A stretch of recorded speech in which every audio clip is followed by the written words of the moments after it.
ক্রমশই অসহনীয় হয়ে উঠছে, বিষে ভরে উঠছে আমাদের চারপাশের বাতাস। আর এর পিছনে রয়েছে নানা কারণ।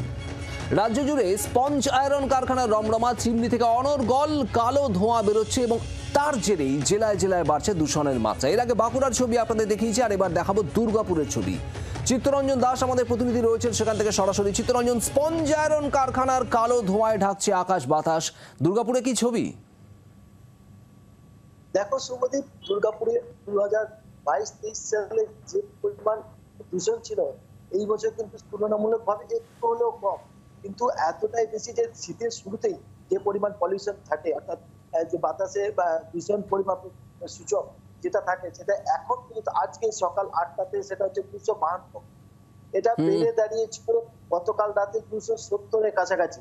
অর্থাৎ সকালবেলার দিকে থাকছে 166, 167, বা গতকাল ছিল 146। সুতরাং দূষণ এতটাই বেড়ে গেছে যে এটা বলার কিছু নেই, কিন্তু তুলনামূলকভাবে অনেকটাই কমেছে। এর ফলে কিন্তু যে সিটি সেন্টার বা বিধাননগর অঞ্চলের যেসব বয়স্ক মানুষ বা শিশুরা থাকছে, তাদের শ্বাসকষ্ট হচ্ছে। দুর্গাপুরে এই দূষণের কারখানা মূল কারণ হচ্ছে লৌহ কারখানা যেগুলো রয়েছে, ইস্পাত কারখানা বা স্পঞ্জ কারখানা রয়েছে, তার সঙ্গে তাপবিদ্যুৎ কারখানা রয়েছে। কিন্তু এই কাজটা তাদের দিকে ফিরে যায় এই কারণে তাদের যে ইএসপি, ইলেকট্রোস্ট্যাটিক স্পেসিফিকেটর যে মেশিন, সেই মেশিন তারা চালান না, থেকে বিদ্যুৎ খরচা অনেকটা বেড়ে যায়। তার ফলে তাদের পুলিশ তাদেরকে ফাইনও করে, সুযোগ খোঁজে, বেশিরভাগ সময় তারা চালায় না।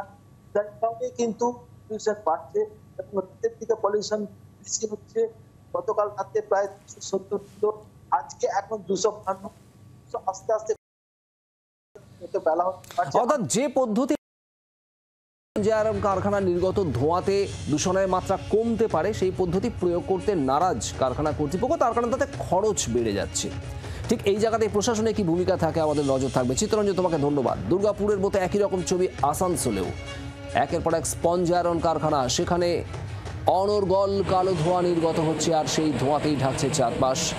সহনশীলতার মাত্রা, বাতাসের দূষণের পরিমাণ, এয়ার কোয়ালিটি ইন্ডেক্স, তা পৌঁছে যাচ্ছে ক্রমশই উদ্বেগজনক পর্যায়ে। দুর্গাপুর, আসানসোল দু জায়গার ছবি আপনারা দেখছেন এই মুহূর্তে। বাংলার আওয়াজ, বাঙালির আবেগ, জি 24 ঘন্টা।